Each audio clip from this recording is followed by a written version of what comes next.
Henderson Airfield on Guadalcanal is the most hotly contested strip of land in the South Pacific.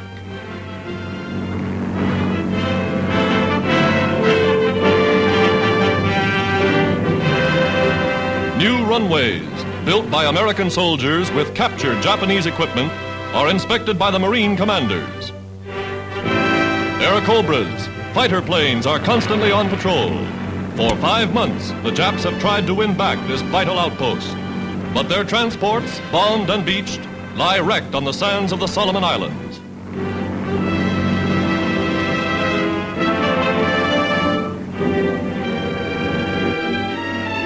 General Vandergrift and General Bogle push forward into the jungle, directing the campaign that has killed nearly 7,000 Japs on Guadalcanal alone. The Japs call Guadalcanal Death Island.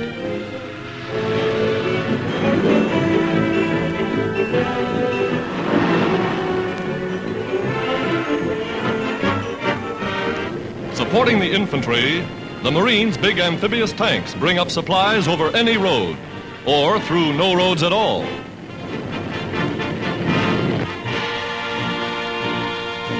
Offshore, an American freighter battles an oil fire just as she was preparing to land her cargo.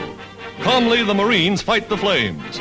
All supplies are saved, and the ship will sail again.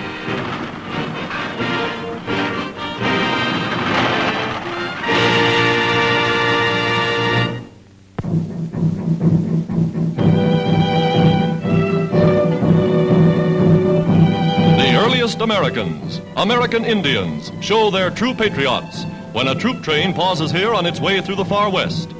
They bring baskets of home-cooked foodstuffs for the men in uniform.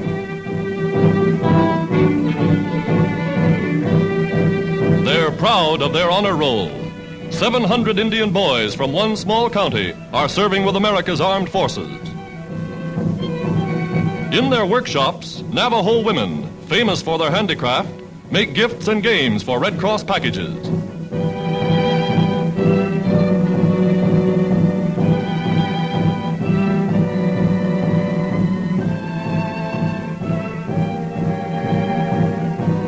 From this primitive home, a Navajo chief has sent 3 sons to the Army, American Indians loyal to their country.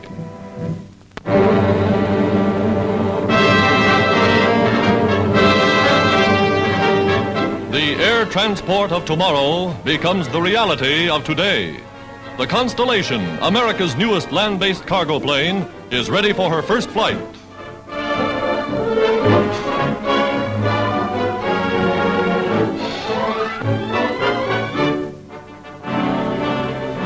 Beneath her wings, a P-38 fighter plane looks like a toy miniature. Built to fly at 35,000 feet in the stratosphere, the big ship is said to be faster than a Jap Zero fighter plane.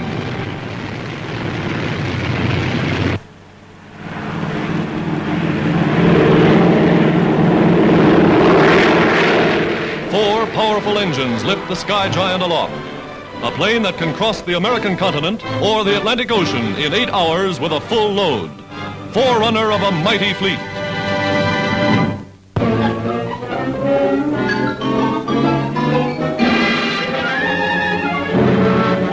On the Pacific coast, a new steel mill is completed at the Kaiser shipyard. Mr. Kaiser is the man who builds 10,000-ton Liberty ships in 4 days. The giant blast furnace begins to operate for the first time.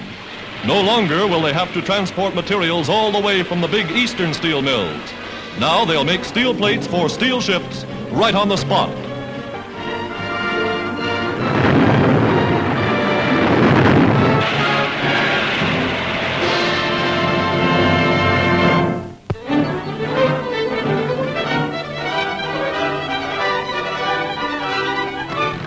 American motorcycle dispatch riders train on courses just as difficult as they will find soon in action in Africa, in Alaska, in the South Pacific, or on the continent of Europe.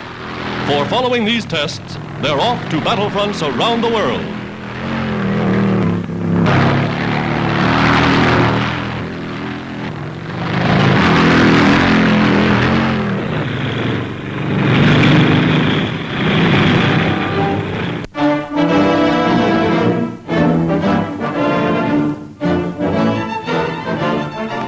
signal flares off the coast of Africa. United States reinforcements beating off a German attack as the Americans land under fire.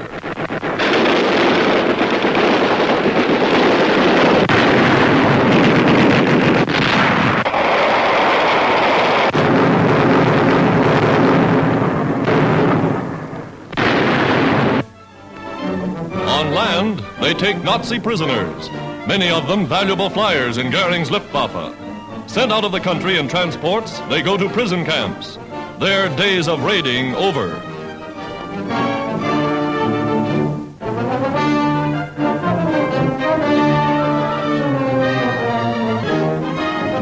The first skirmish between United States and German tanks proved the superiority of American equipment over the Nazis' famous Mark IVs. And men and equipment are arriving every day to drive the Axis out of Africa.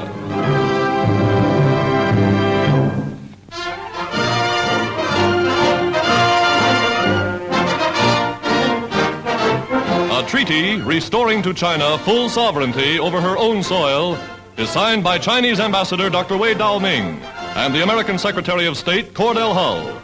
The pact ends United States occupation of so-called treaty ports and marks the beginning of a new era in the Far East.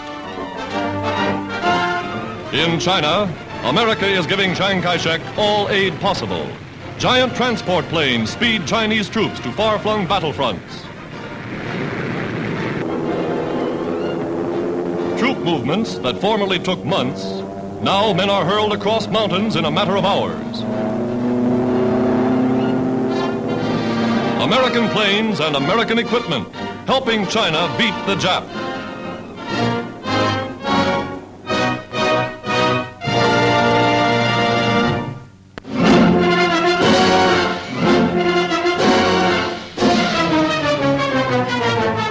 In the United States Capitol at Washington, the new American Congress, chosen and elected by the people of every state, assembles to hear President Roosevelt bring a message of hope and courage to free men everywhere. The Axis powers knew that they must win the war in 1942, or eventually lose everything. I do not need to tell you that our enemies did not win the war in 1942. I cannot tell you when or where the United Nations are going to strike next in Europe, but we are going to strike and strike hard.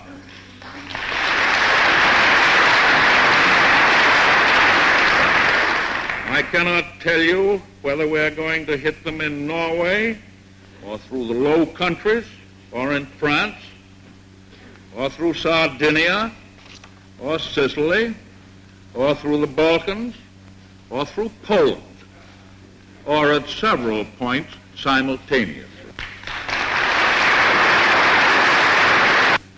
But as we face that continuing task, we may know that the state of this nation is good. The heart of this nation is sound. The spirit of this nation is strong. The faith of this nation is eternal.